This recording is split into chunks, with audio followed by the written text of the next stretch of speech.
So this is the newly revamped China Trade, Politics and Culture.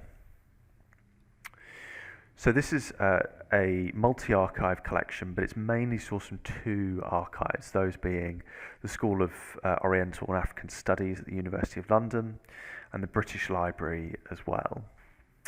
So the core dates for this are listed as 1793 to 1980, but the majority of the content is really situated in the late 18th mid to late 20th century. If I just click into the introduction tab so we can get a bit more of an overview of what this collection is. So this is all primary source material, and it's all English language primary source material relating to China and the West. So the relationship between China and the West, be that cultural exchange, political exchange, language, or political events and reporting between 1793 and 1980.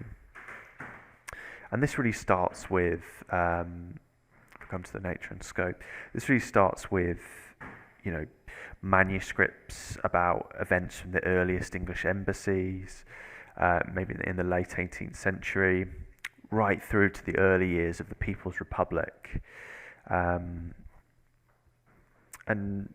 everything in between. So all of that upheaval and change from an Anglophone perspective across 200 years. So I come into the introduction tab and I came into the nature and scope page. Similar to the key data tab on our main website, the introduction pages are where you're going to want to come to get an idea of the scope of the collections, the libraries that are involved in this, some of the document types, and also really the key themes that are covered as well. So we can see a brief introduction to some of the different document types here, some of the runs of periodicals, which make up a large amount of this database, and also the key topics. So we can see here key events covered through that 200-year period, starting with those early those early British embassies, the Macartney and the Amherst, through the Opium Wars and the opening of Hong Kong, through to the Sino-French struggles of territory, through to the Russo-Japanese War, and then we get closer to the 20th century, and we look at the Communist Revolution led by Mao in the 60s, the Sino-Japanese War, right through to Nixon visiting in 72. And also you're going to find a bit of information here, particularly maybe for your East Asian studies scholars who are a bit more focused on searching names or regions. We do have a brief explanation here of how we've Romanized Chinese names using the Wade-Giles or Pinyin conversion table. So all of that information is listed just as a reminder under the nature and scope. Secondly, we also, this is a new feature which has come with the revamp. We've introduced this short video introduction here, and this features Gordon Barrett, who's a lecturer of Chinese history and politics at the University of Oxford. And we really kind of interview him about what this collection means to him, his research, his teaching, and also about some of the documents in this collection that he's found useful as well. So that could be another useful starting place for this collection.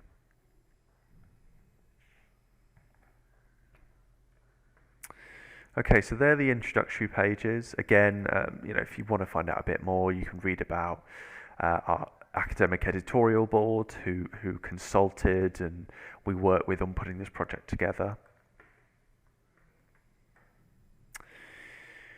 So they're the introduction pages. So next we're going to head to the main documents list. So this is where we filter and browse our search results. We browse our documents list, and we can run searches and browse our search results as well. So I've already vaguely mentioned some of the periodicals and printed, rare books and printed runs of material. There's also a really rich run of visual material from the British Library. There's primarily being illustrations and maps as well.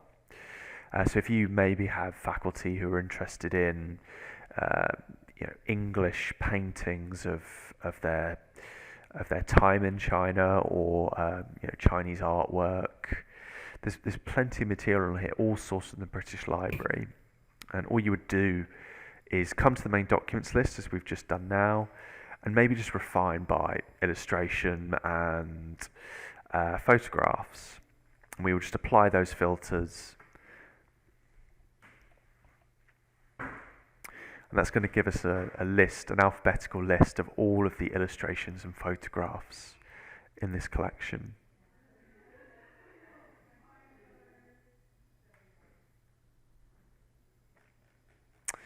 What I'm actually going to do is I'm actually going to run a search. Actually, no. I'm going to clear my filters and we'll browse instead.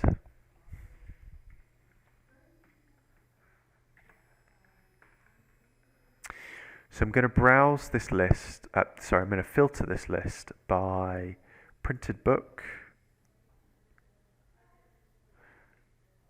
Actually, we'll go for illustration and official papers. We'll apply that.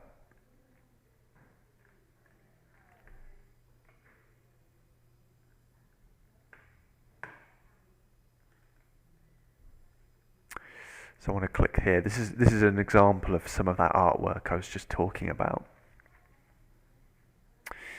So once you find something and click into the search result, as we've just done, you get to this page, which is what we call our document details page. And this is where we list all of the metadata. There's a thumbnail view across the top, which is, as you'll see in a minute, particularly useful for documents with a lot of pages. What you can also do here is download this image to PDF. Maybe you want to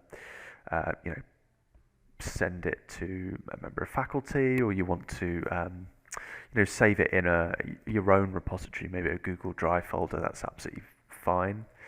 But we also have a citation tool. So if you have faculty that make use of EndNote, RefWorks, or Zotero, you can pull that citation there. And we also have our own personal repository built into the database as well, where you can just save this for later. I'm just going to click into this image here.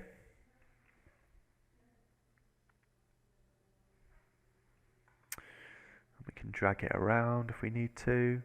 We can actually toggle full screen up here as well.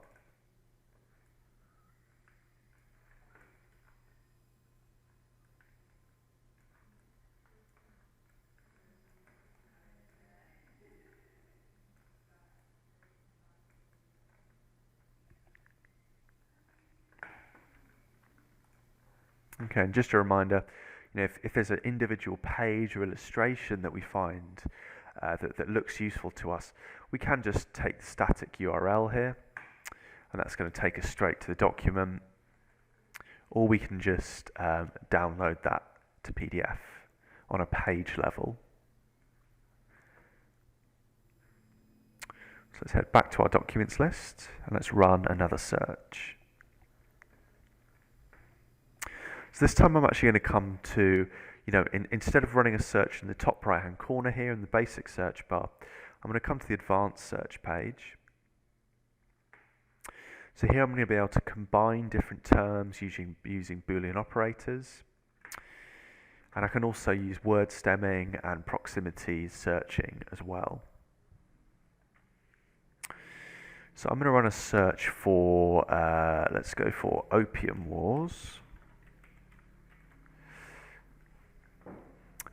Don't want word stemming. We don't need any proximity searching for this, but I do want to filter by document type. Actually, no, we'll leave that open for now. Just to show you some of the other filters, we can filter by particular library. As I've already mentioned, the majority of this material does come from SOAS and the British Library, but you can obviously refine by whichever library is of interest to you. More importantly, you can refine by region and date as well. So if you're just looking for printed materials, periodicals that mentioned, England and Hong Kong, for example, we could then just filter by each of those regions. I'm not going to do that here. So I'm just going to search for Opium Wars.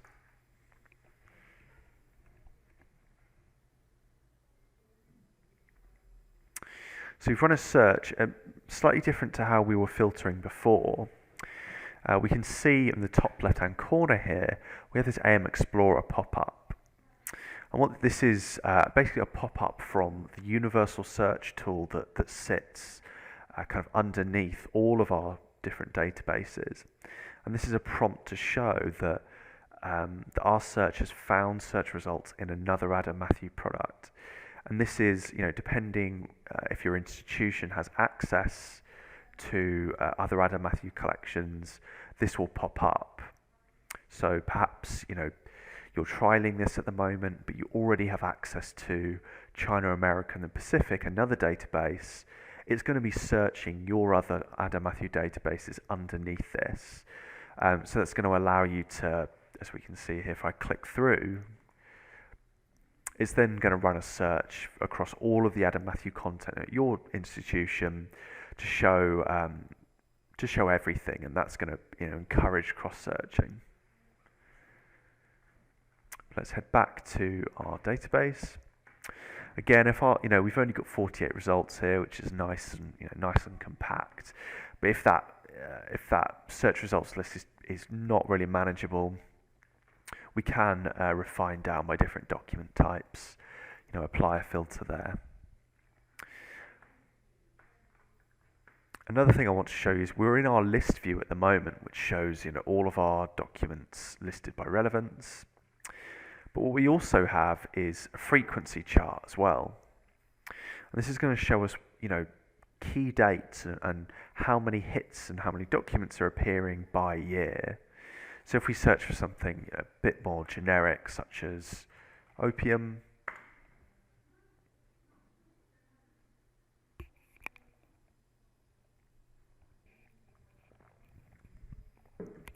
we can see how many documents and how many hits in red are appearing for that phrase opium. So we can see some real spikes around the 1800 mark, but it really starts to become prevalent in from 1859 onwards.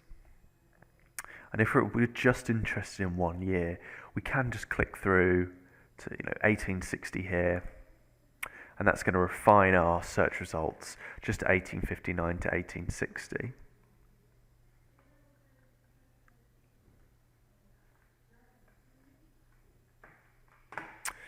Let's head back, because we were originally on our search results for Opium Wars.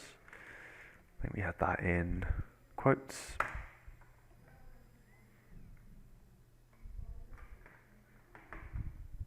I'm going to head back to the list view.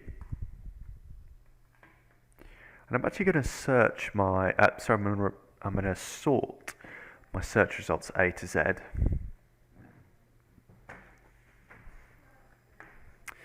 And this is a printed article from much later. So we were just looking at material from the mid-19th century there.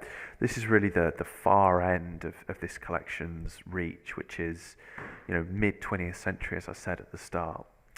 And this is some notes we can see from the metadata here relating to Chinese revolutionaries in the 1960s and 1970s.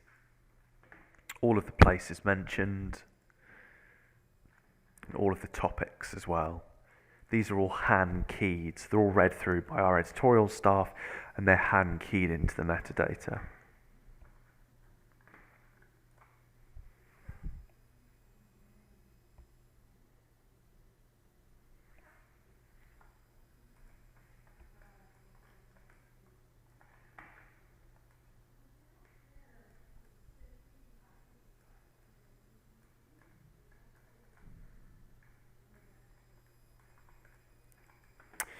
So one way we see this material used quite a lot is actually in line with some our Foreign Office files for China as well, which is, you know, an extremely popular resource of ours, and that is all of the foreign uh, and Dominion Office files from British embassies and British consulates across China from 1918 to 1980.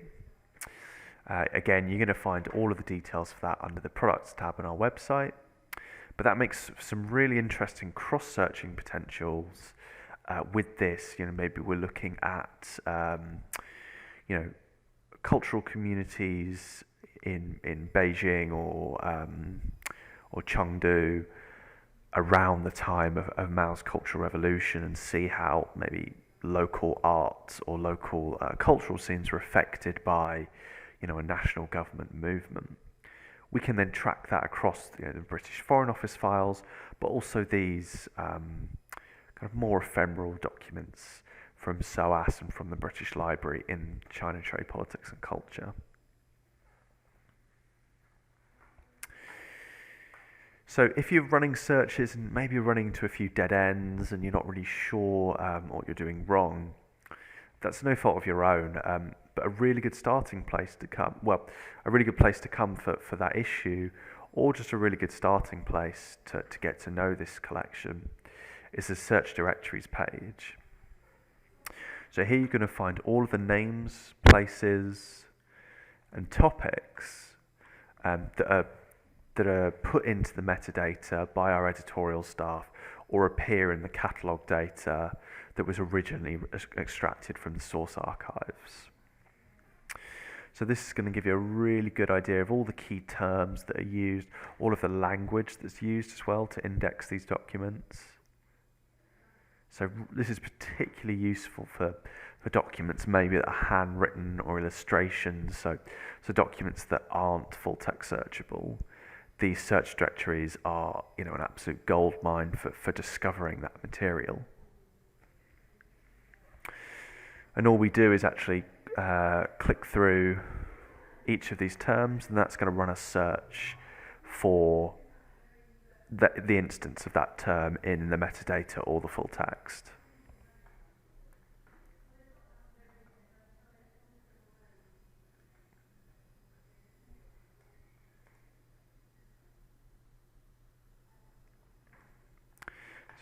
So we were running a search for Amherst Embassy from those search directories, and we can see where Amherst Embassy appears in this full text document.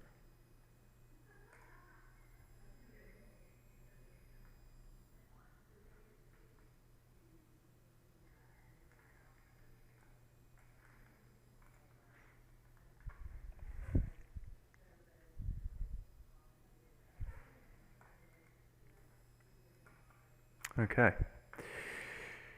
So next, I've already given you a quick snapshot of how to get to some of the visual material through the filters in the main documents list. We also have this separate image gallery as well. And this is where we copy across all the visual illustrations, maps, sometimes ephemeral material as well, in this collection to a separate image gallery, so it's just slightly easier to access, on its own, isolated. So again, we can just look at single document types here, or view everything at once, or run a search as well. I'm just going to look at colour illustrations. Again, so we can see that that illustration of an actor earlier that we looked at earlier. Some boats on the Pearl River in Canton.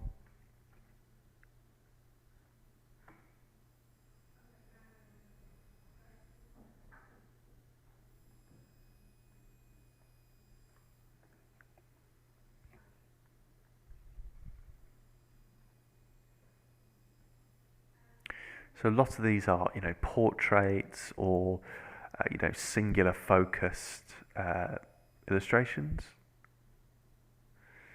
We have, some more landscape or event illustrations in here as well. So we can see them from the basic metadata on the right hand side here.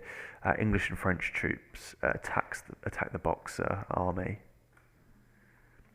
And if we want to see this, with all of its metadata in the main documents list, all we do is click through here, and that's going to take us to this image, but in its, in the main documents list with all of its metadata. We can blow this up full screen if we need to. And maybe we can zoom in to read some of this text.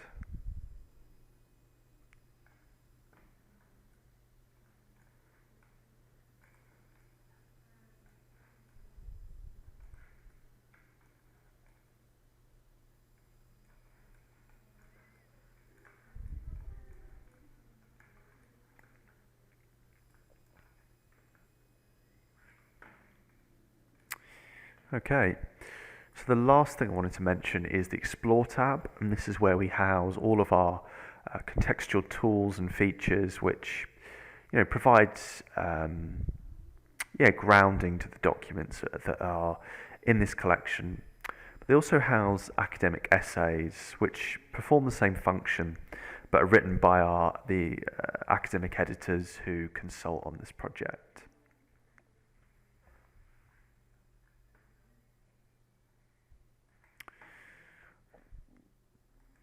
And the last thing to mention is this interactive chronology.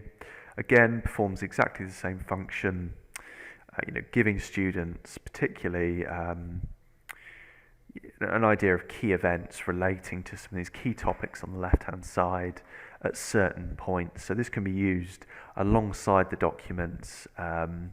Maybe we're just interested in missionaries in central Chinese regions.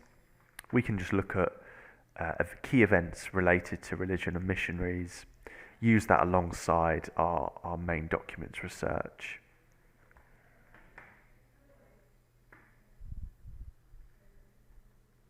And we can also combine these as well.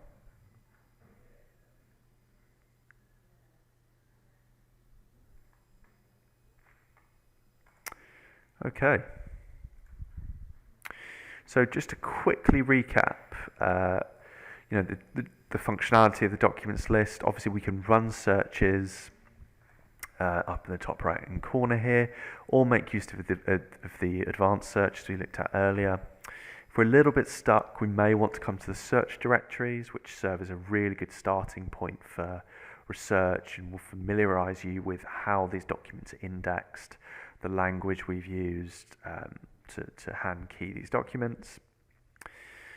We also have our filters on the left hand side here, so we can filter by document type, by the library and archive they come from, or more importantly, region.